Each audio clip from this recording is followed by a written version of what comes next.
botãozinho antes. Vamos lá, estamos ao vivo. Boa noite, galera. Tudo bem com vocês? Hoje na nossa terceiro dia da nossa terceira semana das engenharias. Queria desejar boas-vindas a todos que estão aí nos assistindo. Tudo bem com vocês? Bom, sem mais delongas, vou apresentar os nossos convidados de hoje, os nossos palestrantes de hoje, que é o Luiz Camargo e o Ricardo Turanzi. Os dois são da gerência de produtos da Smar. Bom, a Smar vocês vão conhecer já, que eles vão falar também um pouquinho para vocês sobre o que é a Smar, o papel que eles desenvolvem lá. E hoje eles vêm com um tema bem interessante para a gente, que vão falar sobre a indústria 4.0 e sobre a automação também dentro dessa indústria, tá certo? Bom, a palavra está com vocês. Boa noite, sejam bem-vindos. Bom, boa noite, pessoal. Espero que estejam me escutando bem. Inicialmente, eu gostaria de agradecer o convite da Engenharia de Controle e Automação do Instituto Federal de Rondônia, por essa oportunidade da gente conversar, ok? Hoje, eu e nosso colega Turanzi iremos dividir nosso tempo. Eu falarei sobre aspectos principais de medições, as principais medições de grandezas em indústria. Em seguida, o Turanzi irá apresentar uma breve história do desenvolvimento do controle e processo até o momento atual, correto? Bom, meu nome é Luiz Henrique Camargo, eu sou gerente de inteligência de produtos. Comecei a trabalhar, ainda estava conversando agora há pouco, Matheus, e que quando eu comecei a trabalhar na Smar, praticamente todos vocês ainda não tinham nascido, foi em 1984, certo? Eu sempre trabalhei em campo e nos últimos 4 anos eu assumi o cargo de gerente de produtos da empresa. Bom, o que a Smar é? A Smar é uma empresa que fabrica produtos de automação.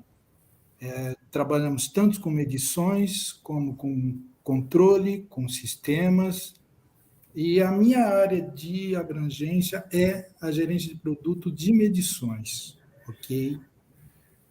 Nessa apresentação nossa, eu vou evitar ficar falando e direcionando qualquer coisa para a Smar, ok? O que eu vou apresentar hoje é para vocês entrarem na vida profissional e conhecendo os produtos em geral. E todos os produtos que eu vou apresentar aqui para vocês têm similaridade com outros produtos de outras empresas concorrentes. Então, tentando fugir do marketing e tentar ir diretamente no que poderá ser útil para vocês, tá? E, iniciando a minha apresentação, o pessoal tem falado muito sobre indústria 4.0, sobre dados, e a gente tem que lembrar assim, que a indústria 4.0 está tudo envolvendo o quê? Dados, certo? E que são os dados? São as medições, são informações que você vai pegar do sistema. Então, tudo se resume para você saber se é importante e correta a medição, o quê? Pergunte, é correto utilizarmos a estrutura que está disponível para nós, pelas ferramentas da indústria 4.0 ou outra, para publicarmos informações ou trabalharmos variáveis com baixa confiabilidade? Com certeza não, né? Então, vamos pensar algumas falhas que, mesmo com a indústria 4.0, pode haver se nós não tivermos cuidado com os dados de campo. Imagine uma caldeira em que está havendo uma medição de temperatura num determinado ponto de 275 graus Celsius. Mas, apesar de ser a temperatura operacional normal, ou seja, o pessoal está trabalhando para essa caldeira ficar com 275 graus, o instrumentista, ou quem fez a instalação, por engano, ele utilizou um cabo errado no termoelemento, no sensor de temperatura. E a temperatura real é 295 graus, certo? Ou sendo, a caldeira está trabalhando com uma temperatura acima do que ela foi projetada, principalmente nesse ponto, graças a um engano de um técnico de instrumentação ou de um profissional de montagem. Então, esse erro vai prejudicar o entendimento operacional geral. O prejudica a eficiência, segurança estrutural, segurança pessoal. Aí vem a indústria 4.0. A indústria 4.0, ela pode pegar dados de caldeiras do mesmo fabricante espalhados no mundo inteirinho, e todas elas trabalhando com esses 275 graus. Só que nessa caldeira em particular, ela está com 295. Mas, como teve o erro da medição, ela vai estar indicando 275. Então, o pessoal que coleta os dados e faz a análise de dados, eles não vão perceber que essa caldeira está trabalhando com temperatura acima do real. Lógico, eu estou sendo bem direcionando um ponto. Uma caldeira tem inúmeras outras medições, é a mesma coisa do que a gente ir no médico, ele manda para a gente fazer todos aqueles exames de sangue com um monte de coisas. Se um sair errado, o médico vai perceber que nós estamos errados. Mas eu estou querendo mostrar para vocês a importância de termos a informação correta, ok? Por exemplo, imagina que você vai ter um jogo lá em Porto Alegre, no estádio Beira-Rio do Internacional, e vai ser um jogo do Internacional e o Grêmio, tá? Bom, eles vão evitar deixar a torcida do Grêmio porque eles não se dão tão bem, principalmente em dia de jogo. Então será um jogo para torcida única, toda vermelha do Internacional, e eles vão comprar cerveja da Brahma e vão comprar refrigerante da Coca-Cola. Tudo indo muito bem. Digamos que já está tudo com a indústria 4.0 ou próximo do 4.0, com todos os controles necessários. E o fabricante de latinhas é o mesmo fabricante para as duas empresas, tá? E, infelizmente, aconteceu, uma falha na conexão das válvulas de comando das injetoras de tintas. E alguém foi lá e inverteu os cabos, por engano, por descuido, ou mudou até a tinta, e só no controle de qualidade das empresas que foi descoberto que as latas saíram de cor azul. Imagina, quem conhece um pouco de Porto Alegre, sabe que se eles fornecessem Brahma e Coca-Cola em azul, você teria grandes dificuldades. Tudo porque um profissional de lá do campo cometeu um engano, certo? Mais uma vez, eu estou sendo muito genérico nisso. Mas são falhas que podem acontecer e que somos nós que vamos trabalhar em campo, que vamos trabalhar para evitarmos. Então, erros de medição, eles podem causar perda de produto, podem causar perda de equipamentos e podem causar destruições grandes, inclusive com mortes, certo? Parte de medições, nossa apresentação hoje é muito rápida, infelizmente, gostaríamos até de ter muito mais tempo, e no final dessa apresentação, vocês terão meu nome, meu telefone, meu e-mail, meus dados de contato, WhatsApp. O que vocês precisarem entrar em detalhes, podem entrar em contato. Mas, brevemente, eu vou apresentar para vocês quais são as principais medições que a gente trabalha na indústria. Por exemplo, esse é um dos instrumentos que não só a SMAR, mas todas as empresas de instrumentação mais vendem, que são os medidores de pressão. O que o medidor de pressão faz? Ele faz uma medição da pressão diferencial entre dois pontos. É a mesma que eu assimilo muito com um transmissor, com um multímetro, que você tem a ponta preta e a ponta vermelha, em que a preta é a referência, a vermelha é a medição, certo? Os transmissores de medição de pressão que vocês vão ter no mercado é a mesma coisa. Você vai ter o lado H, que é a medição, e o L, que é a referência. E com isso, por que a gente chama transmissor? Porque eu vou fazer a medição de pressão, só que essa medição não vai ser como um manômetro que fica ali no campo, ele vai transmitir os dados para um sistema. E tem várias formas de transmissão, por exemplo, 4A20, RAT, Profibus, Fieldbus Foundation, Wireless RAT. Existem várias formas e cada empresa determina qual a maneira que ele quer trabalhar.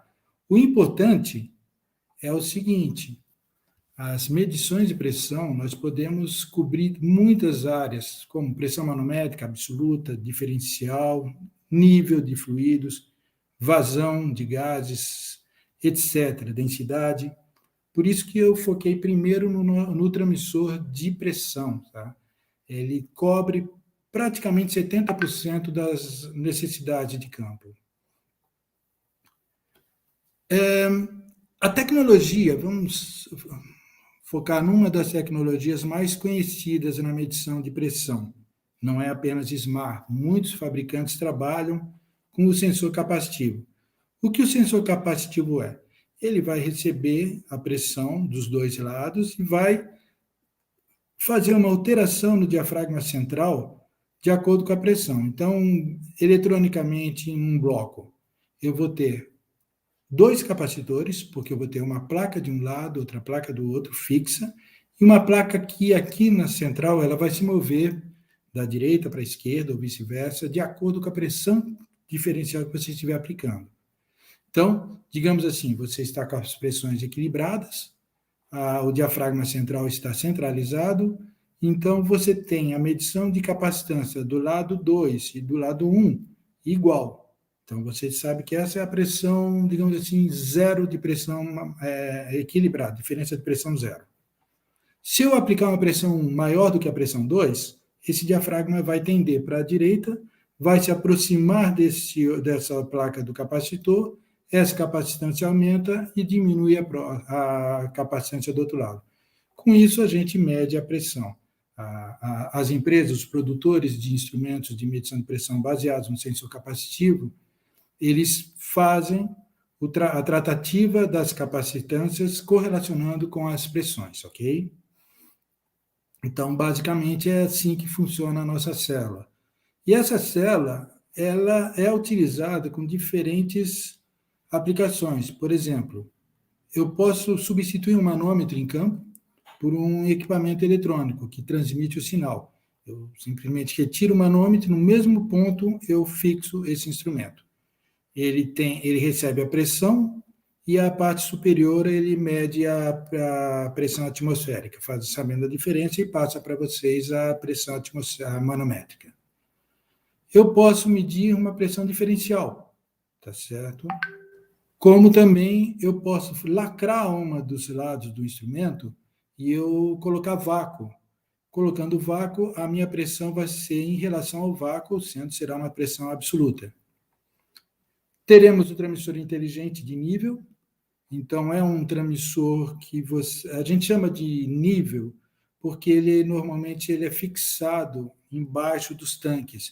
O pessoal tem flanges de 2, 3, 4 polegadas, e muitas vezes o produto pode ser um produto abrasivo, um produto que vai entupir tubulações.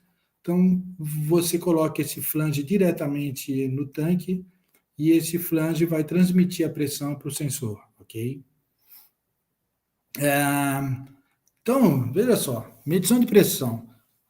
A gente pode medir pressão em linhas, em tanques, pode medir obstrução, por exemplo, filtros. Os filtros a gente pode medir antes e depois do filtro, pode medir antes e depois das linhas, e se começa a haver um aumento de pressão, é porque está obstruindo, está entupindo os filtros, então chama a atenção de você fazer uma manutenção. Posso medir nível de fluidos líquidos, medir vazão, densidade, profundidade, todas e várias outras aplicações. Vou focar nas principais. Medição de nível. A medição de nível, eu tenho um transmissor, que ele é colocado num tanque, e eu meço a pressão hidrostática nesse ponto. Digamos que eu quero medir o nível de 0 a 100%, sendo de 0 a 5 metros. Eu tenho um fluido aqui interno com uma densidade de 0,8. O que eu faço? Eu vou medir a pressão. Eu sei que quando eu estiver com 0, eu vou estar com uma pressão de 0 milímetros H2O. E quando eu estiver com 5 metros, eu vou estar com 4.000 milímetros por causa da densidade de 0,8, ok? Apenas um comentário. Milímetro de H2O é uma unidade de pressão que vocês vão escutar bastante no campo. Mas, na realidade, milímetro de H2O a gente faz uma abreviação. A pressão mesmo é milímetro de H2O a 4 graus Celsius ou milímetro de H2O a 20 graus Celsius, ok? Mas isso fica para o pessoal da metrologia. Nós, no campo, falamos diretamente milímetro de H2O. Medição de vazão. Medição de vazão, eu com certeza não vou entrar nas contas matemáticas desse nosso amigo francês, Bernoulli. Vamos simplificar a medição. Para quem vai fazer os cálculos de elementos e restritivos, tudo, tem que conhecer bem isso. Mas no campo, o que nós precisamos saber? Nós precisamos saber que, se eu colocar uma restrição, uma obstrução, uma restrição na linha, se eu tiver uma vazão zero, a pressão que eu tiver em A, B, C ou D, como a vazão é zero, essa pressão é a mesma. Eu estou com a mesma pressão na linha inteirinha, independente de obstrução, independente de distância. Agora, se eu tiver uma vazão, daí já a situação altera. De acordo com os estudos de dinâmica de fluidos, e de acordo com as dimensões da obstrução, o que pode acontecer é isso. Numa vazão de 20 metros cúbicos por hora, mesmo eu estando com 4.000 milibar aqui, um pouco antes da obstrução, essa pressão dá uma subida, logo em seguida ela cai e depois ela estabiliza só com a perda de pressão na linha. Então, o que nós fazemos? Nós colocamos um medidor de pressão aqui, entre o ponto B e C. Isso vocês vão também encontrar muito no campo, são medidores, elementos de primogênios, ou placa de orifício, que também é muito comum. A placa de orifício, eu vou medir a pressão diferencial nesse ponto, que seria a pressão de B menos a pressão de C, e essa pressão, eu vou extrair a raiz quadrada dessa pressão. E então, ela vai ser proporcional, quadraticamente proporcional, à vazão. E com isso você tem a medição de vazão, ok? Medição de temperatura. A medição de temperatura, esse é um transmissor de temperatura, mesma coisa. Eu vou receber uma leitura e vou passar para frente. Certo? Só que eu vou conectar um sensor nesse elemento, nesse equipamento, que pode ser da Smartcom, pode ser de qualquer outro. Normalmente, os sensores que nós utilizamos em campo são ou termopares ou termorresistências. Então, você tem várias faixas de acordo com o termorresistência ou vários padrões de acordo com o termopar. Então, é feita a opção pelo tipo e pelas temperaturas de alcance, ok? O que é um, o que é outro? O RTD é um sensor que você tem um pedaço de material aqui, e eu vou medir a resistência nesse pedaço de material, tá? Então, por exemplo, eu conecto no instrumento e a termorresistência, eu vou ter uma resistência elétrica variável de acordo com a temperatura. Uma curiosidade, a termorresistência, ela é denominada pelo símbolo químico do material da termorresistência e a resistência elétrica a 0 graus. Por exemplo, se a minha termorresistência é um níquel com resistência de 50 ohms a 0 graus, nós chamamos de Ni50. Platina, 500 a 0 graus, 500. Platina com 100 ohms a 0 graus, PT100. Esse, inclusive, é a termorresistência mais utilizada em campo. É uma feita com platina, em que toda vez que eu tiver com 0 graus no sensor, eu vou estar com uma resistência de 100 graus, de 100 ohms, desculpe. Ok? Então, o fabricante apresenta para nós as tabelas, isso aqui é padronizado, e o que nosso instrumento tem que fazer? Se eu tiver com 75 graus, eu sei que a resistência é 128,987 ohms. Então, eu apresento a resistência. As instalações. As instalações, é importante a gente ter 3 cabos, certo? Por quê? Apesar que eles estão jampeados 2 aqui, o meu equipamento trabalha com uma ponte de Wheatstone e eu tenho que só quando eu medir aqui, essa resistência vai estar com os 2 cabos. Então, eu vou ter que trabalhar com a compensação do terceiro cabo, para eu saber quanto que é a resistência do cabo, ok? E termopar? Termopar é a união de 2 metais diferentes. Então, diferente do termorresistência, eu posso, por exemplo, tipo J, ter a união de ferro e constantã. Com isso, eu posso ter, por exemplo, com 25 graus, terei 1,277 milivolts. E a milivoltagem vai crescendo de acordo com a temperatura. Tá? Eu tenho 204 graus, eu vou ter 11,001 milivolts. Então, simplesmente levo essa leitura até o equipamento. Com um cuidado. Toda união de materiais diferentes gera uma milivoltagem referente à temperatura. Então, se você ligar um cabo de cobre até diretamente no termopar, você vai ter um erro, porque você vai ter uma milivoltagem aqui referente a 54 graus, que seria a temperatura no local. Então, o que nós fazemos? Nós colocamos cabos de extensão ou compensação. Então, esse cabo, ele é feito com uma liga correspondente, para que não gere milivoltagem aqui. Eu vou ter milivoltagem apenas aqui quando eu conecto no instrumento. Mas daí o meu equipamento, ele mede a temperatura dele. Então, com isso, nós fazemos a compensação, já sabemos, estou perdendo 25 graus na medição, mas eu estou medindo que está 25 graus, então, boa, ele vai medir corretamente, ok? Medição de densidade. Medição de densidade é bem simples. Eu faço a medição fazendo a leitura de pressão diferencial entre 2 pontos. Ok? O equipamento nosso, por exemplo, e temos outros no mercado, são princípios quase iguais. Eu ponho um sensor de pressão conectado com 2 diafragmas. Esses 2 diafragmas têm a distância fixa e eu tenho um sensor de temperatura. Para quê? Eu tendo a diferença de pressão, vamos lá aqui, eu tendo uma diferença de pressão com uma altura fixa, eu sei que essa pressão será proporcional apenas à densidade, ok? Então, a distância igual, fixa. A minha pressão lida é proporcional à densidade. Esse sensor de temperatura, ele faz uma compensação, porque a gente pode trabalhar com temperaturas diferentes que poderiam dilatar a sonda, correto? E, além de que, as densidades são muito correlacionadas à temperatura. Vocês vão ver muito em campo equipamentos que trabalham com sensores de temperatura para, além da medição, para fazer compensações, ok? E algumas fotos. Por exemplo, aqui é uma medição de densidade, em que o instrumento é colocado aqui dentro do tanque. Quando o tanque está cheio, eu vou medir a pressão diferencial entre esses 2 pontos e, consequentemente, a densidade.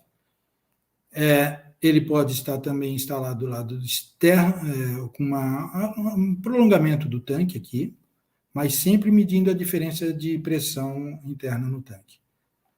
Eu posso medir em linha, certo? Com açúcar, com cal, ou até esses equipamentos aqui são usados para medição de densidade em fermentação de cerveja. Tá?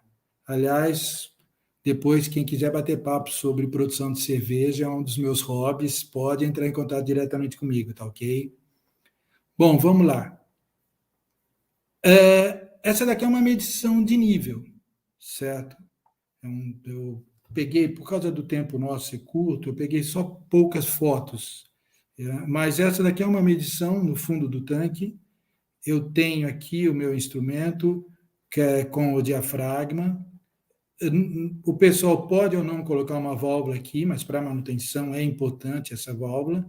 E, de acordo com a pressão do tanque, o nível do tanque, eu faço a leitura de pressão. Tá?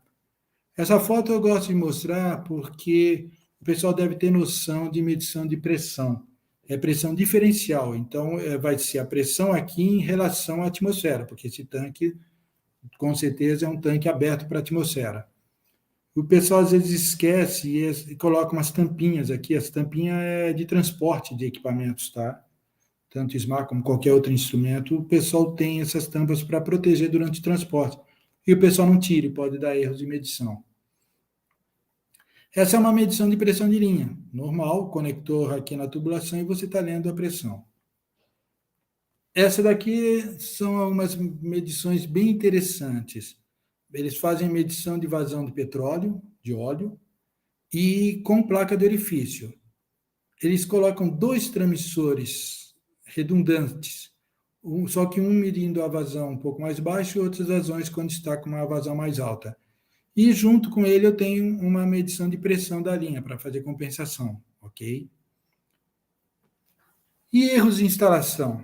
Bom, erros de instalação, vocês se assustam com as coisas que a gente tem no campo, e quando vocês começarem, se vocês ainda não foram para o campo, existem coisas assim, incríveis que a gente encontra, né? Focando mais na instrumentação, eu peço para vocês sempre tomarem muito cuidado com conexões elétricas, principalmente em painel. Por quê? Porque se o pessoal não faz as emendas corretas, deixa cabos soltos ou cabos fechando curto, isso dá um trabalho para você descobrir no campo o que está acontecendo. Então, instalação elétrica é muito importante nas medições, não só a medição em si, tá ok? Imagina, por exemplo, coitado do pessoal de manutenção que for trabalhar com um painel desses aqui. Pode estar tudo certinho, ligado, conectado certinho, mas olha só, é muito difícil você trabalhar quando você encontra essas condições. Outro é quando você faz a conexão elétrica, você tem que trabalhar junto com o pessoal da mecânica. O pessoal põe uma conexão aqui, uma porta de acesso, e vem o pessoal da mecânica e coloca uma tubulação na frente, isso prejudica bastante. Então, é mais para mostrar que é tudo trabalhando junto, instrumentação, mecânica, civil e conexão elétrica. Gente, por favor, é uma das maiores fontes de falhas de equipamentos. O pessoal usa prensa-cabo, é muito bom prensa-cabo, eu sou muito a favor, mas olha, prensa-cabo é uma das maiores. Dá uma palestra de meia hora bater papo sobre prensa-cabo, tá? E você entra produto, entra fluido, entra água, entra formiga nos instrumentos, ok? E saber montar. Por favor, leiam o manual, entendam como funciona. Essa empresa aqui fez uma montagem até muito bem feita, só que a pressão deveria ser conectada aqui, o fluido, nós vamos medir aqui. Aqui é a conexão elétrica, certo? E daí o pessoal fez isso, abriu o óleo e vocês vejam só o que aconteceu. Aqui encerrando a nossa apresentação, eu quero alertar a todos que painel de controle não é depósito de material, não é depósito de documento, de manual. Esse cliente nosso, ele tinha um painel, ele colocou várias caixas de isopor aqui, porque estava partindo o sistema, precisando, em vez de deixar no almoxarifado, ele deixou nesse painel. O painel estava em operação, não em operação, mas estava energizado. Aqui eu tenho uma estação no break, eles colocou todos os documentos aqui em cima, parou a circulação, explodiu um capacitor aqui dentro e destruiu o painel. Então, é mais uma dica para vocês. Painel não é para ficar guardando nada que não seja os equipamentos dedicados, ok? Gente, muito obrigado. Meu nome é Luiz Henrique Camargo. Essa apresentação eu combinei com o Matheus, eu vou enviar para vocês. E, assim, quando vocês precisarem contato comigo, não pensem duas vezes, tá ok? E eu aproveito para agradecer ao professor Diogo, que foi quem nos indicou para fazer essa apresentação. Agradecer muito o Matheus Gonçalves e a Samanta, que nos deram todo esse apoio no início, ok? Muito obrigado. Obrigado, Luiz. Nós que agradecemos aí de você ter disponibilizado, né, esse tempo para estar conosco aí, nos passando esse conhecimento que sempre é de grande valia para nós, principalmente quando nós estivermos aí no campo, como você mesmo mostrou, né, que são coisas que a gente só vê na hora, no momento ali. Agora eu vou deixar com a palavra o nosso colega Ricardo Turanzi. Boa noite, Ricardo, seja bem-vindo.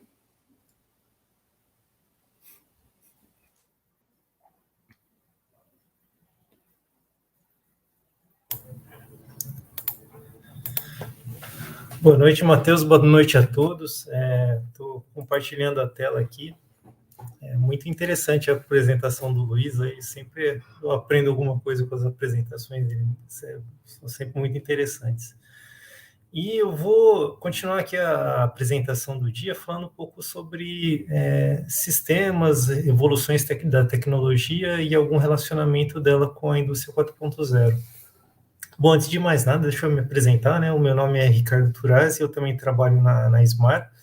Eu entrei na Smar em 96, e praticamente a grande parte da minha carreira eu trabalhei lá, e hoje eu tenho uma função parecida com a do Luiz, só que ao invés de ser na área de instrumentação, de medição, é na área de software, mais relacionado com sistemas e por aí vai. Então, sem mais delongas, eu vou começar aqui a apresentação. Basicamente, eu dividi a apresentação aqui em duas partes. A primeira, falar um pouquinho da Smar e das nossas soluções. E depois eu vou falar um pouquinho das novas tecnologias que estão surgindo aí, tanto para a parte de instrumentação, quanto também para a parte de sistemas, e a relação dessas novas tecnologias com a grande tendência que a gente tem hoje no mercado, que é a indústria 4.0, né? Todo mundo está falando disso, e a gente vai também, não poderia deixar de ser, a gente vai falar um pouquinho sobre isso. Bom, começando aqui então pelas soluções, primeiro, talvez eu sempre começo as minhas apresentações falando um pouquinho da Smar, que às vezes as pessoas não conhecem e têm curiosidade, né? Então, a Smar é uma empresa brasileira, né? Uma empresa de tecnologia que atende ao mercado global de instrumentação e automação de processos industriais. E a gente sempre tem espírito criativo e inovador. Por quê? Porque a Smar desenvolve tecnologia aqui no Brasil. Uma empresa brasileira que desenvolve tecnologia aqui, ou seja, é um caso... Não é um caso único, né, mas é um caso raro no Brasil, assim, né, e nessa área de automação a gente tem isso, e é bacana a gente falar um pouquinho sobre isso. E se a gente pular um pouquinho para o histórico da empresa, né, a Smar, ela foi fundada em 74, já tem aí 46, 47 anos, e ela foi fundada aqui no interior de São Paulo, atendendo as usinas, né, a indústria de biofuels, que é açúcar e álcool aqui, e depois ela rapidamente se expandiu para todas as outras indústrias, né? Saneamento, indústria petroquímica, indústria de alimentos, mineração, as fábricas de papel e celulose, indústria alimentícia. Então, hoje a Smar tem presença em praticamente todos os segmentos industriais, e a Smar ela se aproveitou muito bem da fase que o mercado brasileiro era fechado ainda, né? Acho que nenhum de vocês, aí, talvez os professores já eram nascidos, mas o Brasil teve uma fase que o mercado era muito fechado para importação de outros produtos. Então, a Smart teve um crescimento muito rápido. E a partir do momento que o mercado do Brasil se abriu, né, para o comércio exterior e tudo mais, a Smart já estava preparada para ir para o exterior também. Então, hoje a Smart é uma empresa global, né? A gente tem presença aqui no Brasil, né, tanto com fábricas e representações, escritórios de distribuição, como no mundo também. A gente tem unidade de fabricação também na Índia, em Houston, na Venezuela, e tem escritórios aí, representações em praticamente todos os países mais relevantes do mundo. Falando um pouquinho das soluções da Smar, né, o Luiz já falou bastante bem aí da parte de instrumentação, né?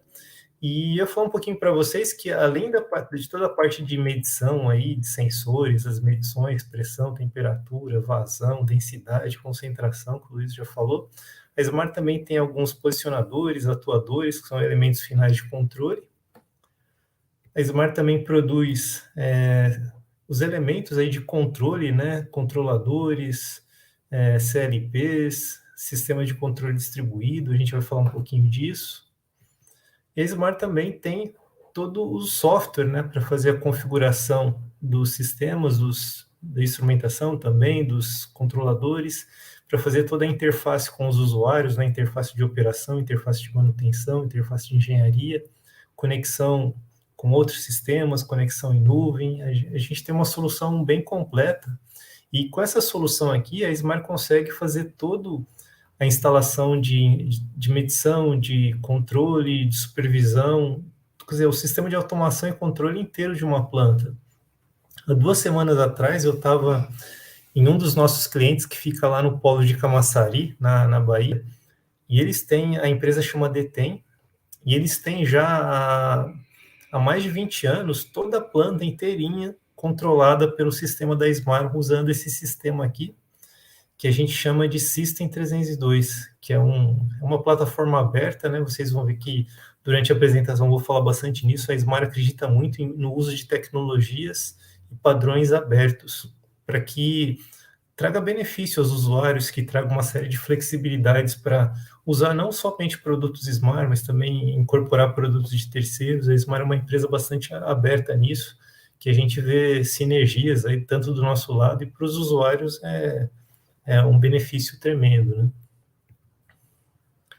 Sobre a linha de sensores, transmissores e posicionadores da Smart, o Luiz já falou bastante bem aí da parte toda de medição, né? Então, não vou falar muito disso, mas eu vou falar um pouquinho aqui das tecnologias, né? Porque todos esses transmissores, esses sensores que o Luiz mostrou, a Smart tem ele nas várias tecnologias, desde a HART, da Profibus, Fieldbus Foundation, Wireless HART. Isso não somente para os sensores e medidores, né? A gente tem também os medidores de posição, e a gente tem os elementos finais de controle, posicionadores de válvula, atuadores elétricos, né? Então tem bastante produtos aí relacionados à instalação de campo mesmo. Aí subindo um pouquinho para a parte de controle, os controladores, a Smart tem um controlador multiloop chamado CD600 Plus. Ele tem aí 4 malhas de controle, né? Você pode configurar até 8 PIDs, a gente tem um softwarezinho. E uma coisa interessante é que esse produto ele existe desde lá dos primórdios da Smart. Ele é um produto assim que é tão confiável, ele funciona tão bem, é tão simples de usar, de instalar e tudo, que a Smart já tentou descontinuá-lo há muito tempo, porque a Smart já tem soluções mais maiores, né? Soluções que têm maior capacidade de controle e tudo mais. Mas os clientes gostam tanto e continuam comprando e exigindo que compre, então a Smart não consegue assim parar a produção desse produto. Eu lembro que há muito tempo, já há mais de 10 anos, a Smart ia parar, mas vinha um pedido da China de mais de 2.000 peças, então é um produto que, assim, da mesma forma que outros produtos da Smart, com medidor de pressão e outros, que eles têm um sucesso assim muito, muito grande no mercado mesmo. Um outro controlador que a gente tem, já é um CLP, né, um controlador lógico programável, é o LC800. Ele já é um sistema aqui modular, né, onde você vai acrescentando os módulos aqui, a fonte, a CPU, e os módulos de entradas e saída para aquisição de dados, né? Então você consegue, com um único processamento aqui, e tudo isso é armazenado num painel, né, de controle, você consegue colocar aí centenas de medições e atuações, e ele já tem o software aqui seguindo as normas da IEC 61131. Aqui está um exemplo da configuração em ladder, né, para você fazer, por exemplo, partida de motores, fazer controles também, intertravamentos entre válvulas. E aqui tem algumas características dele, né? Ele tem comunicação tanto Modbus quanto High Speed Ethernet. Ele pode ter operação totalmente redundante em termos de fontes de alimentação, de CPUs. Para cada CPU a gente consegue colocar até 64 módulos de entradas e saídas. E cada módulo tem, por exemplo, 8 entradas ou 8 saídas, 16. Tem praticamente todos os tipos de sinais aí de entradas e saída a Smart tem, né? Tanto sinais de entradas discretas quanto analógicas, por exemplo, entradas 4 a 20 mA, que são analógicas, entradas discretas de intenção, 0 a 5 volts, 100 volts, 120 volts, 220, tem todos os tipos aí de entradas e saídas, a Smart tem módulos aí que fazem isso, né? Tem também todos os cartões de comunicação Ethernet e serial. As lógicas seguem o padrão IEC, né, de ladder e blocos funcionais. Tem todo o suporte à comunicação de gerenciamento, SNMP, e comunicação de dados, mesmo os OPC, com os sistemas de supervisão e outros sistemas dos usuários, manutenção e tudo mais. Tem um web server próprio da CPU para diagnósticos, configuração, parametrização. Então, é uma solução completa aí, de um CLP completo para ser aplicado na indústria. E, além disso, a Smart tem uma outra plataforma que já está mais relacionada ao controle distribuído, que é a plataforma DFI, que é uma plataforma de controle e automação de processos, que faz tudo aquilo lá que o CLP faz, ou seja, ele também tem CPUs, um sistema modular, que você pode acrescentar aqui vários sinais de entradas e saídas que a gente chama de sinais convencionais, né, que são esses sinais, por exemplo, 4 a 20 mA, entradas e saídas discretas e tudo mais. E ele tem também todas as conexões com as redes, né? Por exemplo, uma rede Fieldbus Foundation, uma rede Modbus, uma rede Profibus, uma rede de instrumentação wireless. E tudo isso a gente integra numa rede, né? Uma Ethernet de alta velocidade, onde a gente faz a conexão com os softwares e os computadores através de servidores de comunicação OPC, que é um outro padrão aí da indústria, bastante difundido, praticamente todo mundo usa isso aqui. E mais tarde eu vou falar também um pouquinho dos softwares aqui, mas agora vamos falar um pouquinho aqui do hardware de controle do nosso sistema, do System 302. Todo esse hardware, a gente tem, ele segue aquele mesmo sistema modular, com exceção do wireless, né, que ele tem um formato diferente, o nosso gateway wireless, mas é interessante falar que ele se comunica com qualquer rede aí de campo, né? Eu coloquei alguns exemplos, Fieldbus Foundation, Profibus, tanto DP quanto PA. A gente tem até mais de um módulo que comunica nisso. Tem uma CPU que é mais com entradas e saídas clássicas e hard. Aqui tem algumas fotos dos softwares, né? Aqui uma configuração de lógicas e estratégias de controle por blocos de função. Isso aqui, por exemplo, é uma IPIDAO, que tem uma lógica ladder, tem todas as outras configurações para fazer todas as configurações necessárias para o sistema de controle, né? Um outro produto bem interessante que a gente tem, mais voltado para a indústria de mais petroquímica, né, de petróleo, produção e medição de óleo e gás, que é um computador de vazão. O que é um computador de vazão, né? Ele é um sistema que ele mede a vazão de um fluido, normalmente algum derivado de petróleo, ou etanol, ou gás, né, um fluido desses, e ele tem que fazer uma medição muito precisa. Por quê? Porque a aplicação desse produto é para transferência de custódia. O que seria uma transferência de custódia? Por exemplo, quando alguma empresa compra, por exemplo, gasolina da Petrobras, ou diesel, algum produto da Petrobras. Então, esse computador ele vai junto de uma solução que é um skid, que tem todos aqui os tubos, as válvulas, os medidores de vazão e tal, e ele segue umas normas muito restritas de medição. Aqui no Brasil a gente tem a ANP, que regula todos esses requisitos. No exterior tem o NMI, que é um instituto de metrologia que fica lá na Holanda, e ele é acreditado por todo mundo. E o nosso produto tem a certificação dessas duas organizações, né? Então ele faz todas as medições certificadas por essas organizações. Aqui tem alguns exemplos de telas de interface que tem, ele já traz todas as medições, emite os relatórios de acordo com esses organismos automaticamente. E voltando na questão da medição fiscal para transferência de custódia, o que acontece? Quando uma empresa compra um certo volume aí de fluido de uma outra empresa, e o transporte não é feito por caminhões ou algo assim, o transporte é feito por tubulações, esse skid de medição com o computador de vazão fica instalado lá, normalmente na entrada da empresa que está comprando, e ele faz toda a medição do fluido que está entrando, e o próprio equipamento, através dos relatórios, emite os dados que vão ser utilizados para a emissão da nota fiscal, quer dizer, por isso que é medição fiscal, vai ser emitida a cobrança fiscal aí de uma empresa para outra, por isso que tem que ser muito preciso, tem que ser auditável, tem que ser bem, e é um produto que a Smart tem muito sucesso, a gente vendeu muito para a Petrobras, empresas como Schlumberger, entre outras aí que atuam nessa área de petróleo, né, e medições em geral.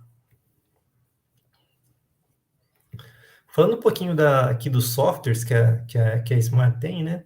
Então, basicamente, a gente tem tanto softwares para comunicação, o software para configuração, né, que é muito usado para o pessoal de engenharia, de manutenção das empresas, que eles fazem todas as configurações, os ajustes, as modificações necessárias nos sistemas.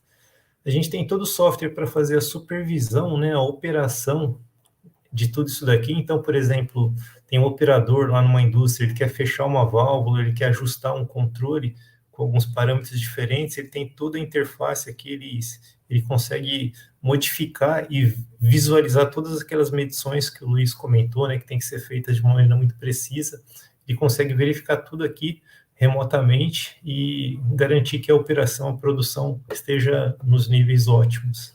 E a Smart também tem software de manutenção que, na verdade, tira o proveito de toda a inteligência, né, das informações adicionais de diagnóstico e tudo mais da instrumentação para facilitar a manutenção desses dispositivos. Então, por exemplo, uma válvula, né? Uma manutenção de válvula é muito custosa, né? Se você, por exemplo, for e desmontar todas as válvulas de uma empresa para ver se tem algum problema ou não, porque é uma montagem mecânica, leva tempo para fazer essa manutenção, você precisa parar aquele processo, né, tirar a válvula de lá. Então, a disponibilidade de diagnósticos para saber, por exemplo, se a válvula está agarrando ou não, todas essas informações, elas são coletadas aqui pela nossa ferramenta de gerenciamento de ativos, de forma que o usuário ele vai fazer a manutenção somente das válvulas que realmente precisam de manutenção. E com isso, se economiza muito tempo, se evita perdas de produção e evita gastos desnecessários, né, na desmontagem e verificação de válvulas que estão boas, né, que não precisa de fazer manutenção. Então, o legal dos softwares é isso, né, tornar o trabalho aqui mais eficiente, e as empresas buscam muito isso, né? A gente vai falar um pouquinho de indústria 4.0, isso aqui ó, já é um exemplo de indústria 4.0, que a gente já tem aí há mais de 20 anos, e é o uso dos dados, né, digitais para tornar os processos mais eficientes. A gente vai falar um pouquinho mais de indústria 4.0, mas é interessante pontuar que já existe muita coisa há muito tempo, né, de indústria 4.0. Só para fazer uma geral aqui dos nossos softwares, né, aqui tem os nomes deles, né, eu não vou entrar em detalhes de cada um, porque a gente não tem tempo e nem é o propósito aqui, né, a gente está fazendo mais uma visão geral. Mas alguns nomes aqui, o Process View é o nosso software de operação, o History View é um software de armazenamento de dados históricos de uma planta. Então, por exemplo, se você quiser todas as medições, uma planta em petroquímica, por exemplo, tem, sei lá, 5.000 variáveis analógicas, mais de 10.000 variáveis discretas, né? E você consegue, se você quiser ter um histórico dessas variáveis para saber o que aconteceu, você consegue usar nesse software, ele tem um banco de dados super otimizado, você consegue jogar todos esses dados lá e eles ficam disponíveis para você fazer análises, gráficos, estudos, compartilhar esses dados e ver comparar com como é que é em outras plantas, que tipo de melhorias você pode fazer. A gente tem software para visualização de indicadores, né, de desempenho, tem software para integração de dados com a nuvem, o IoT View, tem software para análise de dados, né, o Analytics View. Então, vocês vão vendo que tudo se completa. Ó. A gente tem aquisição de dados, armazenamento de dados, transformação de dados em indicadores que têm algum significado melhor, integração de dados em nuvem, ferramenta para análise de dados, isso aqui é praticamente um BI, né, um Business Intelligence. A gente tem ferramentas de orquestração de dados, que é, por exemplo, se você quiser interfacear um dado da automação com um dado do sistema de gestão, por exemplo. Se você quiser que automaticamente um dado da automação dispare uma ordem de trabalho num SAP da vida. A gente usa essa solução de software para fazer todos esses fluxogramas, né, esses workflows automatizados, comunicando dados de forma que as pessoas não precisem passar esses dados de maneira manual, às vezes por telefone, o sistema faz tudo automaticamente, utilizando os recursos de integração e de organização de fluxos dessa ferramenta. Entre outros, aqui a gente tem base de dados de informações de equipamentos, conectividade industrial para quase tudo, blocos funcionais, ferramentas de engenharia, gerenciamento de ativos, e por aí vai, né? São uma linha bastante completa de softwares. Bom, chega um pouquinho de falar do que a Smart tem hoje, né? E eu vou falar um pouquinho do que o mercado está trazendo para o futuro, né? As novas tecnologias.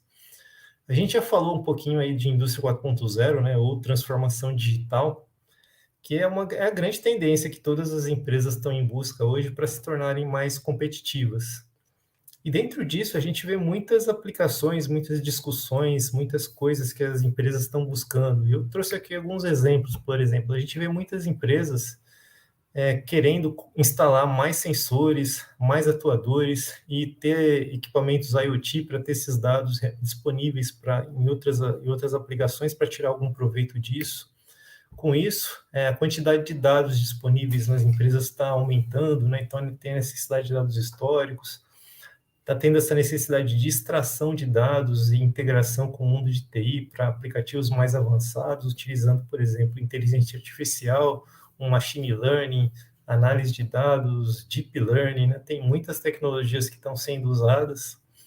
Tem, por exemplo, a indústria de plataforma de petróleo já usa isso aqui há muito tempo, né? Operações remotas, e agora com a Covid, praticamente todo mundo está investindo mais nisso aqui, né? Então, a necessidade de comunicações dos sistemas industriais de forma remota para que os especialistas não necessariamente estejam presentes nas unidades fabris para fazer o trabalho, está sendo uma demanda. Já está se falando também muito em operações autônomas, né? Ou seja, ao invés de termos humanos tomando as decisões do que deve ser feito para operar a planta de uma maneira mais eficiente, os próprios sistemas vão tomar essas decisões. Isso aqui a gente ainda vai ter um pouco de chão ainda para a gente atingir esse nível, né? Mas já está se falando disso, e a gente vê que é uma questão de tempo, pode demorar aí 10, 15, 20, 30, 50 anos, mas um dia a gente vai chegar nesse nível aqui.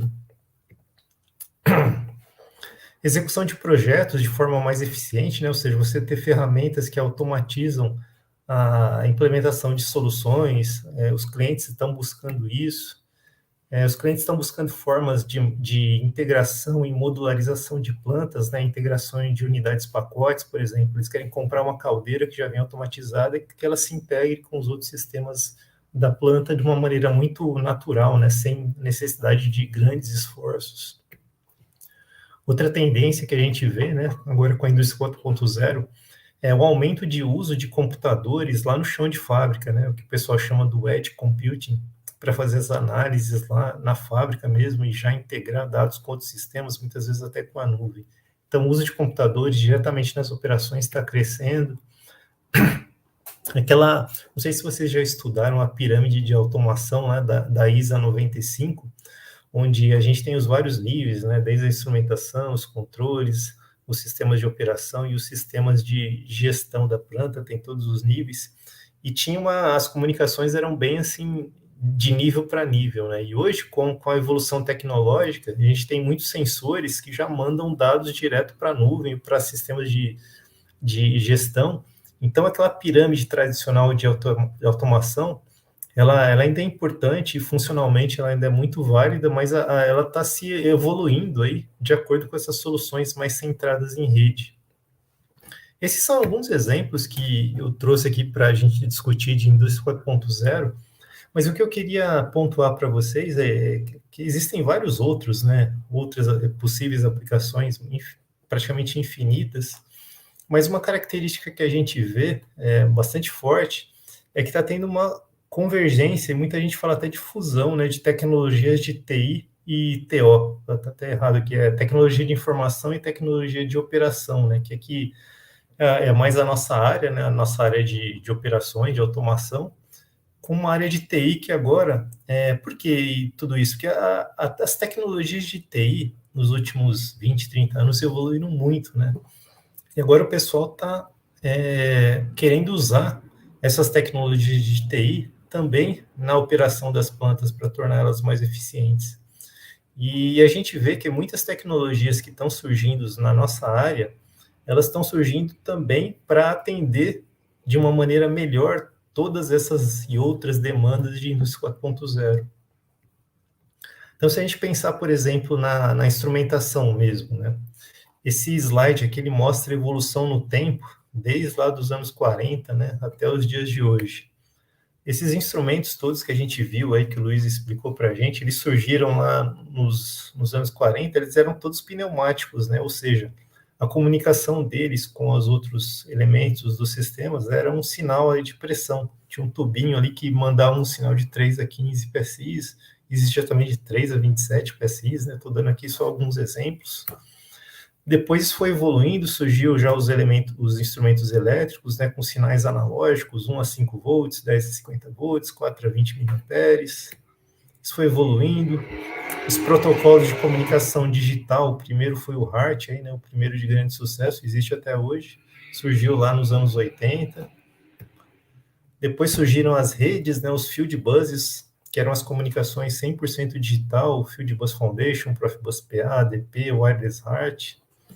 E agora, a grande nova tendência que está crescendo muito agora atualmente é uma outra tecnologia chamada Ethernet APL, que é uma camada física avançada, né? O APL significa Advanced Physical Layer. E o que acontece? Ele usa todos os benefícios da evolução da Ethernet, que é uma coisa que foi desenvolvida lá para TI, né? Para os instrumentos, para a instrumentação. E, ou seja, utiliza essa camada física da Ethernet para comunicar qualquer desses protocolos aqui. Ele pode comunicar um Field Bus Foundation, um Profibus PA, porém utilizando o meio físico Ethernet, que tem uma capacidade de comunicação, velocidade, distâncias muito mais interessantes do que as tecnologias passadas, né? Então, vai ser uma evolução muito grande. A Smart já está produzindo protótipos nessa tecnologia, e a capacidade de processamento de tudo da instrumentação vai crescer muito, de quantidade de dados que os instrumentos podem ter e tudo mais, né? Algumas características, por exemplo, benefícios que essa tecnologia traz, é que com essa camada física avançada da Ethernet APL, não vai ser utilizado esse cabo azul que a gente usa no escritório. Por exemplo, esses cabos de instrumentação, mesmo par trançado, vão continuar sendo possíveis de usar com o protocolo Ethernet para instrumentação. Ou seja, é uma adaptação, né, da tecnologia para o ambiente industrial de instrumentação. Os dispositivos vão continuar podendo ser alimentados pelo mesmo cabo de instrumentação. Isso aqui o pessoal está acostumado a fazer hoje, né, com as outras tecnologias, então é muito bem-vindo para que essa tecnologia nova possa ser absorvida. Também vai continuar sendo adequado a longas distâncias, alta velocidade de comunicação, né? Se a gente pensar, por exemplo, o Field Bus Foundation, que tem 31 kilobits por segundo, né? Se a gente pular aqui para uma Ethernet que tem 10 megabits por segundo, ou seja, não é infinitamente maior, mas é mil vezes maior, mais de 1000 vezes maior a capacidade de comunicação. Então, os transmissores serão muito mais potentes. Essa tecnologia permite também que os instrumentos sejam instalados em áreas classificadas, em áreas que pode ter risco de explosão, né? E já existem os fabricantes, por exemplo, de caixas de junção, de conectores, de cabos, já estão lançando esses dispositivos para aguentar o ambiente industrial. Então, as caixas de junção, por exemplo, que agora vão ser praticamente um switch, né, numa Ethernet, já existem disponibilidade desse tipo de equipamento para instalação industrial. E uma coisa bem interessante, né, ou seja, cada vez mais os instrumentos de campo estão sendo computadores, né? E a capacidade computacional dos novos dispositivos que vão vir com essa comunicação internet APL vai ser bem maior. Então, a gente está até imaginando que muitas vezes, por exemplo, todo o controle, aplicações avançadas, você vai ter condição, que hoje são feitas em computadores, você vai ter condição, por exemplo, de rodar no instrumento de campo. Então, isso para o futuro pode trazer aplicações aí muito variadas e muito interessantes, né? Interessante a gente pensar nisso. Bom, isso foi o Ethernet APL, que é uma tecnologia bem nova. É uma outra evolução que está acontecendo agora mais na área dos sistemas de automação, vem disso aqui, o OPAS. O que é o OPAS, né? O OPAS é o Open Process Automation Standard.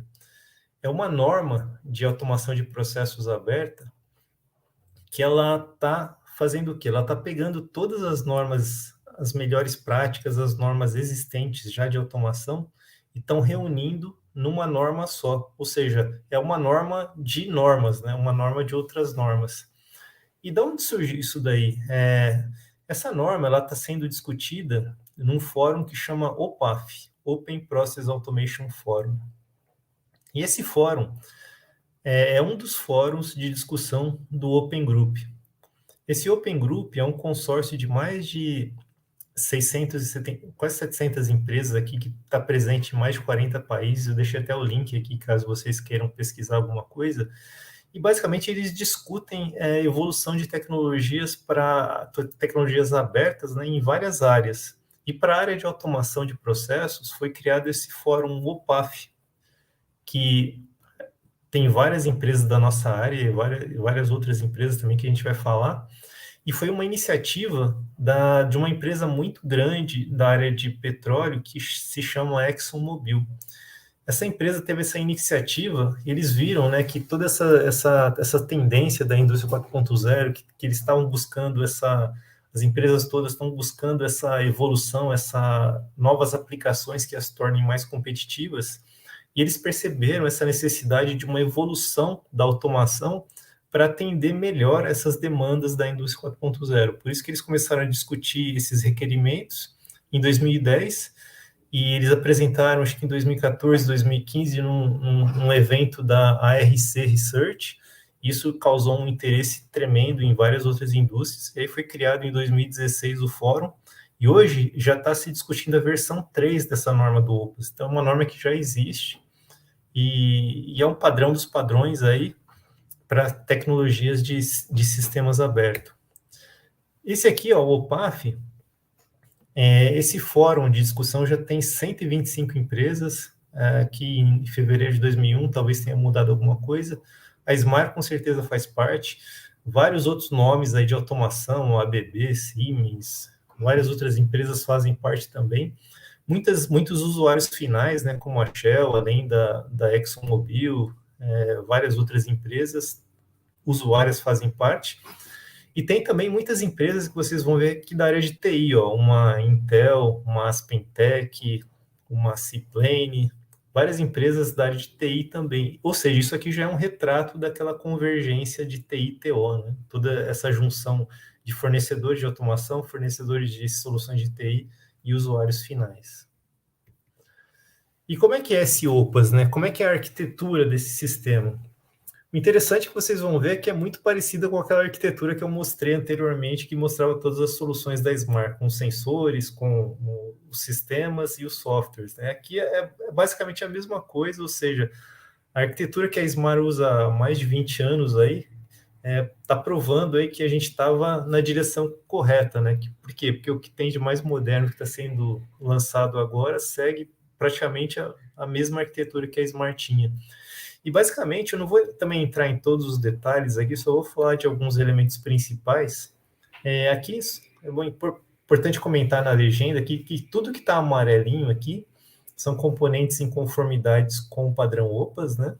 E o que está de azul é o que já existe hoje, digamos assim, são os CLPs, os outros sistemas todos que já existem hoje e não são OPAS. Por que é importante mostrar isso? Porque a arquitetura do OPAS, ela permite que tudo que já existe seja integrado e funcione em conjunto com um novo sistema OPAS. Isso é importante porque as empresas não vão querer jogar fora o que elas já têm instalado, né? E começa tudo do zero, ou seja, ela vai começar a implementar uma solução OPAS e utilizar em conjunto com as soluções que ela já tinha, até que tudo isso seja evoluído, se vai se trocando com o tempo. Mas, basicamente, são vários controladores de vários tipos. Esses apps aqui são softwares, as aplicações que rodam neles. Então, da mesma forma que a Smart tem lá o DFI, o LC800, pode ter esses dispositivos já com as comunicações OPAS, fazendo leituras de entradas e saídas, integrações com DCS, com CLPs, com vários outros sistemas. Tudo isso interligado numa Ethernet aqui de alta velocidade, com comunicações baseadas em OPC-UA, que é uma tecnologia já existente, e utilizando todas essas novas tecnologias que são muito utilizadas em TI, né, para você ter, por exemplo, os DCNs, né, que você pode ter o controlador Distributed Control Nodes, tanto aqui na parte de campo, no chão de fábrica, quanto equipamentos virtuais como esses rodando na nuvem ou em plataformas de computação avançada, rodando controles avançados, outras aplicações aqui em vários DCNs, em controladores virtuais, né? Ou seja, você tem aí nuvens de de controladores e nuvens de aplicações de software, e que utilizando essas novas tecnologias você consegue rodar essas aplicações praticamente aonde você quiser, ou seja, uma tecnologia que usa mais segurança, usa mais integração, usa tecnologias que tornam toda a engenharia e a manutenção dos sistemas muito mais eficientes, né? Então, a gente não vai ter tempo de entrar em todos os detalhes, mas eu vou comentar algumas tecnologias mais importantes para vocês terem uma noção, né? E depois a gente fica aberto também para conversar mais sobre isso. As principais tecnologias aí que estão incluídas no OPAS, uma delas é o PCUA, né? Que é a arquitetura unificada do OPC. E isso é utilizado para interoperabilidade de comunicação, ou seja, qualquer dispositivo que já tem essa tecnologia OPC-UA, vai ser bastante tranquilo converter esse dispositivo num equipamento OPAS. E o OPC-UA já tem toda a segurança, a criptografia de dados, né, toda a certificação por certificados, né, para você fazer conexões entre equipamentos e outros. Então, isso é um requisito da indústria 4.0, né? Como você está movendo muitos dados de um lado para o outro, é importante que essas movimentações sejam feitas de uma maneira segura. Uma outra tecnologia que está sendo abraçada aí pelo OPAS é o FDI, né, que é o Field Device Integration, que nada mais é que a evolução daquelas tecnologias de Device Description, o FDT-DTM, o EDDL, que, na verdade, eram todas soluções para integração de instrumentos nos sistemas. Ou seja, esse padrão faz com que os sistemas consigam ler todos os dados de qualquer equipamento, como um instrumento de campo, por exemplo, de uma maneira padrão. Isso é muito importante para a indústria 4.0. Por quê? Porque quando eu quero comparar um dado de uma planta aqui no Brasil com uma planta similar lá na Europa, eu quero estar comparando ali bananas com bananas, né? E não laranjas com maçãs. Ou seja, você tem que ter um padrão para você poder comparar dados. Então, isso é uma coisa interessante do FDI. Uma outra tecnologia que está sendo abraçada pelo OPAS é o AML, que é o Automation Markup Language, que é uma forma de você documentar as configurações dos sistemas de uma maneira padrão, ou seja, de forma que você possa ter um sistema de um fabricante que faz toda a configuração de um sistema, e se o usuário quiser utilizar, por qualquer motivo, um sistema de outro fabricante, ele consegue reaproveitar essas configurações todas de lógicas, de configuração de instrumentos, de alarmes, de qualquer coisa, e mover de uma maneira bem tranquila de um sistema para outro. Ou seja, uma tecnologia de portabilidade aberta para facilitar a vida dos clientes. E várias tecnologias de orquestração industrial, que são tecnologias típicas aí de TI, né? Essas tecnologias aqui já são de automação há muito tempo. Porém, essas outras aqui são bem cara de TI, né? Ou seja, a gente tem tecnologias como Redfish, que é uma tecnologia para gerenciamento automatizado de sistemas. Tem o Tosca, que é uma arquitetura para orquestração em nuvem, né? Tem o Kubernetes, que é um gerenciamento de containers. Então, ou seja, é uma série de tecnologias que permitem que você desacople o hardware do software. E é muito esse conceito de nuvem que tem em TI, né? Ou seja, hoje os grandes servidores que estão rodando na nuvem, a gente nem sabe onde está, né? Pode estar em Singapura, Estados Unidos, e está rodando softwares aí que automaticamente são gerenciados daqui para lá.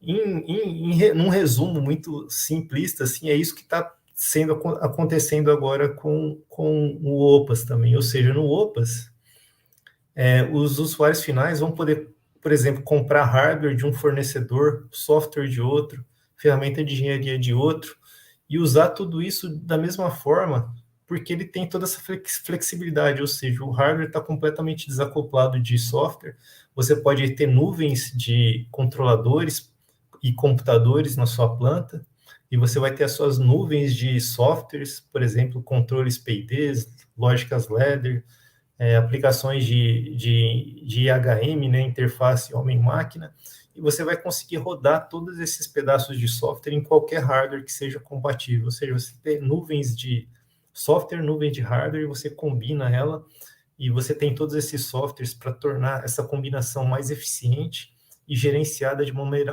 muito mais automática para facilitar a vida dos usuários. Então, tudo isso é sobre gerenciamento automatizado, facilidade de uso, crescimento de capacidade, e também, né, como não pode deixar de ser, para segurança cibernética, né?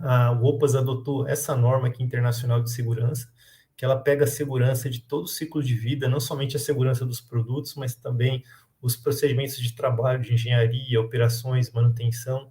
Então, ou seja, tudo isso são coisas que vão tornar possíveis que as aplicações da indústria 4.0 sejam feitas de uma maneira muito melhor, mais segura, mais poderosa, né? E que tragam realmente os benefícios que os usuários estão querendo. Então, só para fazer um fechamento aqui, já está acabando o nosso tempo, está acabando a minha apresentação também.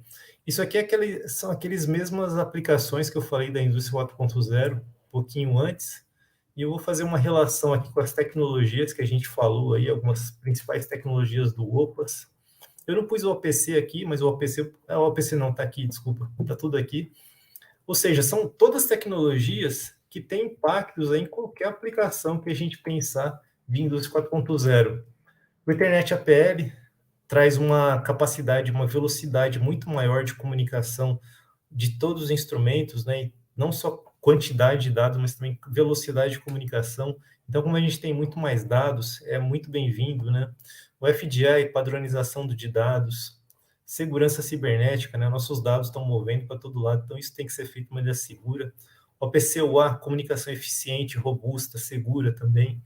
E orquestração, né? Orquestração é muito importante, porque como eu estou tendo todas essa abertura, né? Quer dizer, integrando dispositivos diferentes de vários fabricantes em mesmo sistema, e essa questão de poder jogar vários hardwares diferentes e vários softwares diferentes, montar combinações disso junto, eu preciso usar tecnologia que facilite esses procedimentos. Eu não posso querer que um instrumentista que hoje está acostumado a trocar um instrumento por outro, ele faça muitas coisas diferentes disso. Então, todas essas tecnologias de orquestração são para tornar esses procedimentos de trabalho, essa manutenção do sistema, esse gerenciamento, muito mais fácil, no mínimo tão fácil quanto é hoje, ou até mais fácil, né, e muito mais capaz. Então, eu ia só fazer esse fechamento para vocês. Agora acabou o nosso tempo. Vamos passar aí para o Matheus para coordenar a nossa sessão aí de perguntas, comentários, que vocês queiram fazer. A gente já está disponível para isso. Segue aí com você agora, Matheus. Opa, voltei aqui já. Bom, gostei muito da palestra, acho que a parte mais interessante, pelo menos para mim e para a galera, acho que todo mundo, foi a parte do OPAS, da integração de tudo, né? Eu acho que é bem, bem interessante mesmo, porque, querendo ou não, é o futuro, é o que a gente vai ter na indústria daqui para frente, né? A gente tem uma pergunta aqui, sim, deixa eu até colocar ela aqui na tela, do José Diogo, que é o nosso professor lá do IFRO. A pergunta que ele fez é uma provocação também, né, para o Luiz, para o final da palestra, né, que ele fez essa pergunta. Poderia dar uma palhinha para a gente sobre a medição de nível em tanques não abertos à atmosfera?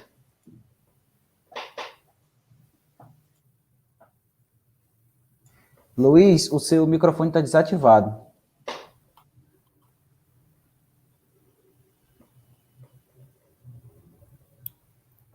Aí.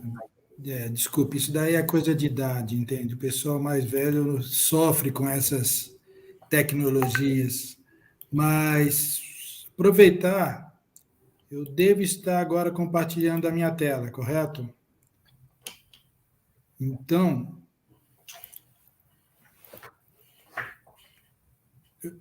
eu estou com o PowerPoint meu aberto, correto?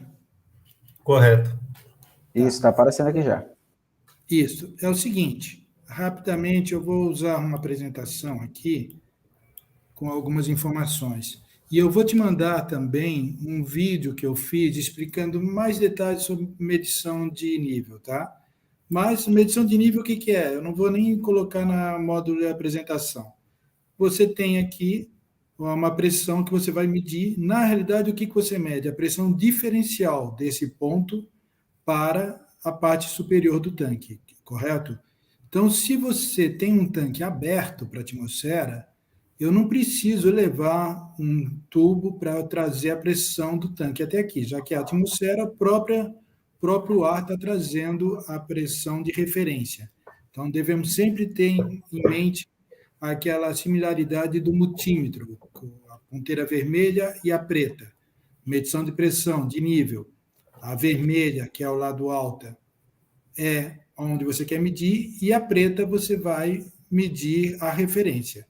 Tanque aberto, a referência é a atmosfera, então você não precisa fazer nenhuma comunicação. Agora, digamos que você vá trabalhar com um tanque com pressão interna. Pode ser 5 bar, por exemplo, ok? Mesma coisa, é como se você estivesse medindo tensão em um circuito eletrônico e você altera o ponto negativo que você vai pegar referência. A medição de pressão diferencial é a mesma coisa. Você vai chegar e você vai pegar o lado low, que é a ponteira negra, preta, e vai conectar na pressão do tanque lá em cima. Então, com isso, ele vai fazer a medição de pressão diferencial desse ponto até esse, ok? Bom, então a medição é simples, é o mesmo procedimento. O que é difícil é trazer essa pressão interna para cá.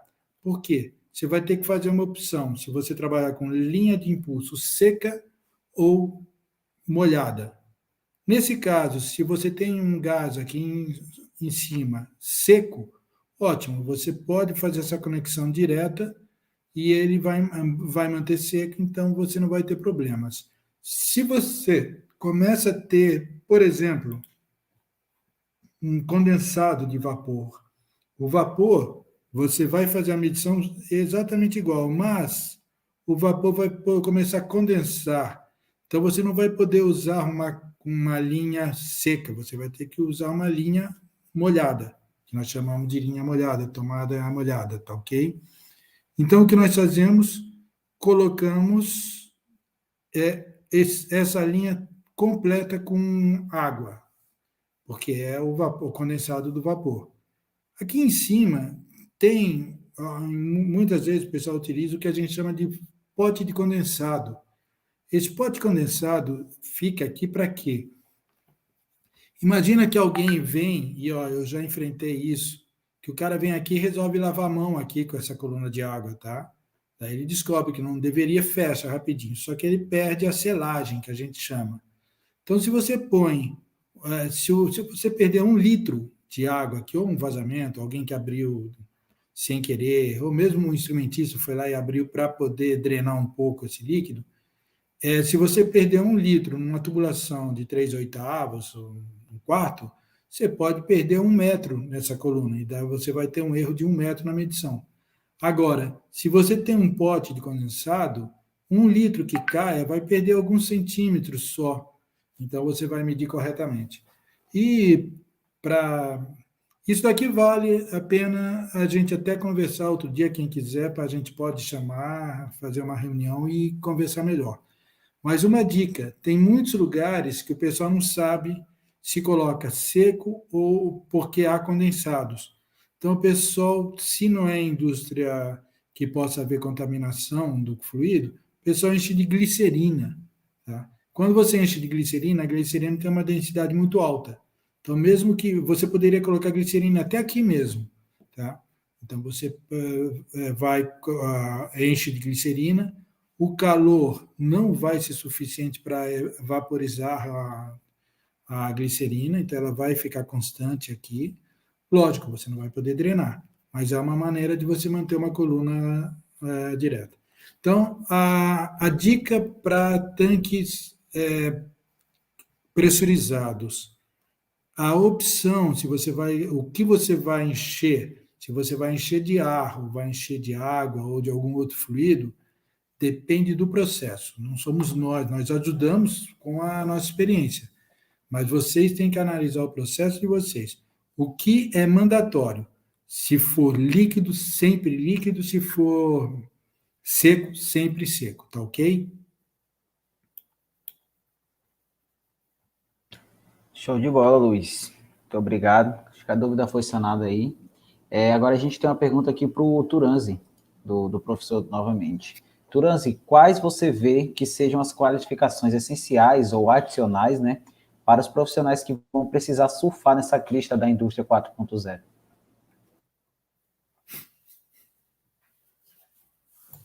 Essa é uma pergunta bem interessante que a gente ouve bastante, né? E antes de mais nada, né, é importante a gente falar que, primeira coisa, né, é importante a gente manter os conhecimentos que a gente já tem há muito tempo, que vão continuar sendo importantes, né? O pessoal que está aprendendo instrumentação, automação, controle, isso aí continua sendo válido. E o que a gente vê é que estão surgindo outras oportunidades, né? Por exemplo, uma profissão que está muito em alta hoje é o tal lá do cientista de dados, né? Que tem muito a ver com essa coisa da indústria 4.0, por quê? Porque envolve muita análise de dados, transferência de dados de um lugar para o outro. Então, o que é interessante assim, para o pessoal que, pelo menos, busca, talvez, trabalhar na área mais de sistemas, de operação, e por aí vai, é que eu mesmo estou sofrendo isso, né? Por exemplo, nesse mês aqui que a gente teve lá, eu comentei com vocês que eu tive lá na DETEM, a gente está fazendo uma série de modernizações lá, e eles estão integrando o sistema deles na nuvem. E a gente resolveu, junto com eles, fazer essa integração via OPC-UA. E para fazer essa integração, a gente está modernizando todo o sistema deles, estão atualizando todos os servidores, toda a infraestrutura, toda a política de usuários, as restrições de acesso e tudo mais. Então, a gente ficou lá praticamente 4 semanas sentados junto com o pessoal de TI da DETEM, trocando ideias com eles. Eles vinham com as necessidades, a gente fazia soluções do nosso lado, eles implementavam e tudo foi dando certo, assim. Então, essa integração com TI e automação é uma coisa que eu acho que vai ser necessário, ou seja, o pessoal de sistemas aí de automação vai ter que, pelo menos, conseguir falar a mesma língua aí do pessoal de TI para fazer essas aplicações que vai envolver integrações com nuvem, tudo isso é o mundo de TI, né? Então, eu acho que esses conhecimentos são importantes, a gente ter pelo menos uma noção, saber conversar com esse pessoal, e as equipes de implementação vão ser equipes multidisciplinares, né? Então, vai ter o especialista de TI que vai ajudar, o especialista de automação, mas precisa saber conversar. Então, eu acho que quanto mais curioso a pessoa for, quanto mais fazer leitura, né? Por exemplo, o próprio OPAS, a gente viu, eles estão usando tecnologias como Kubernetes, né? Que é uma coisa de containers lá que só tinha em TI, agora vai estar tendo em automação também. Eu estou estudando isso. Então, a gente precisa ser bastante curioso e ficar atento aí para as coisas e tecnologias que vão surgindo, mas basicamente, eu não sei se eu respondi assim, foi uma resposta meio genérica, mas eu acho que é meio genérico mesmo, as pessoas têm que ficar cada vez mais genéricas. Show de bola. A gente tem mais 2 perguntas aqui, por enquanto, né, não apareceu mais nenhuma. É do Sérgio Porto Carreiro. Como a Smart gerencia a segurança cibernética em plantas industriais em atendimento à norma ISA 99? Legal. Até interessante essa pergunta, porque a ISA 99 é a mesma norma que eu apresentei lá da IEC 6443, né? Na verdade, é IEC 62443, que eu apresentei, que é a norma que foi abraçada pelo OPAS. A ISA 99 é exatamente a mesma norma, essa mesma norma da IEC 62443. E é interessante essa pergunta, porque por que ela foi escolhida pelo OPAS para ser parte do padrão? Porque é a norma que atende... porque existem várias outras normas aí de segurança no mercado, mas essa é a que atende os principais desafios dessa área de automação de processos, né? Automação e instrumentação de processos. E ela abrange não somente os requerimentos para os produtos, como também com os processos, né? Como tem que ser feita a configuração, como tem que ser feita a operação. Isso envolve tudo aquilo que eu estava falando, por exemplo, respondendo a pergunta anterior, lá na DETEM, que eles estão mudando totalmente a política de usuários, restrições de acesso. No sistema anterior, os computadores lá tinham usuários com direito de administrador na máquina, então estava aberto a tudo ali. Agora são usuários restritos, com toda a política de restrição de acesso à segurança cibernética mesmo. Ou seja, esse é um exemplo de como a Smart atua nisso, e a gente tem que atender todos os requerimentos da norma, né? Não só de produtos. O OPC-UA, por exemplo, é uma tecnologia que já vem com segurança, é também uma forma de atender. Existem várias formas de atender. Essa norma, ela cobre todos os aspectos e todo o ciclo de vida da segurança cibernética em sistemas de automação. É bem bacana essa pergunta. Show de bola. Muito obrigado pela resposta. E a gente tem mais uma pergunta aqui, também do Sérgio, né? Deixa eu ler aqui. O software para gerenciamento dos ativos da Smart consegue visualizar e controlar as manutenções, acho que é esse MAN aqui, é manutenção preventiva, né? Do chão de fábrica, de forma que garanta a operação da planta com segurança? Como é esse controle? Legal, consegue sim. Esse software da Smart de gerenciamento de ativos, ele chama SetView, né? E ele consegue fazer todas as manutenções, tanto reativa, preventiva, preditiva e a proativa. A preventiva é aquela manutenção que é feita periodicamente, de acordo com o equipamento e de acordo com a aplicação. Então, por exemplo, se a gente tem um transmissor de pressão, que faz uma medição de pressão, nível ou vazão, que atua em certo ambiente, normalmente os fabricantes recomendam que esses transmissores sejam calibrados de tempos em tempos, que sejam checados. Essa é uma manutenção preventiva.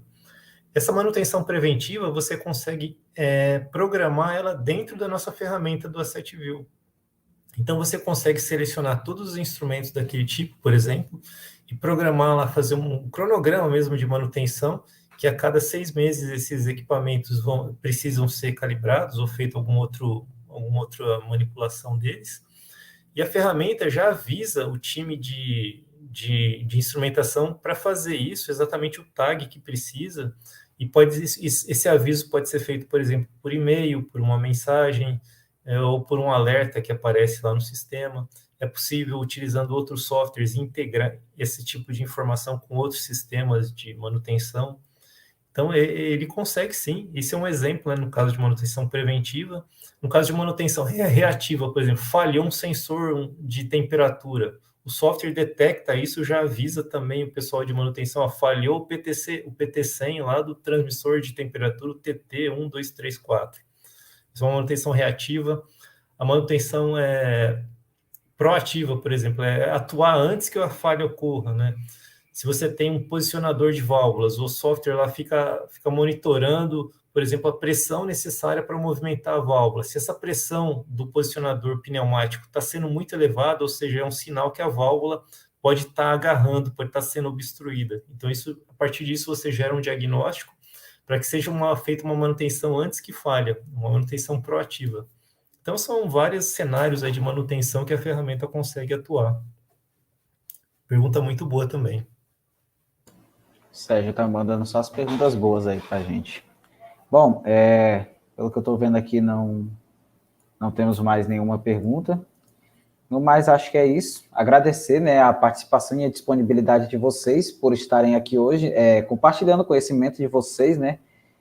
Querendo ou não, acho que para os alunos que estão aqui presentes já deu um brilho a mais nos olhos, principalmente vendo essa parte de que você falou, do OPAS e de tudo que está sendo sincronizado junto. Até foi uma dos primeiros slides que você colocou lá, que é um sistema supervisório, né, onde estava ali os CLPs, a parte ali dos computadores, dos atuadores lá, dos instrumentos, e aí eu já tirei o print e já mandei no grupo, galera, estou trabalhando sobre o que a gente está estudando ali, vamos lá assistir e tal.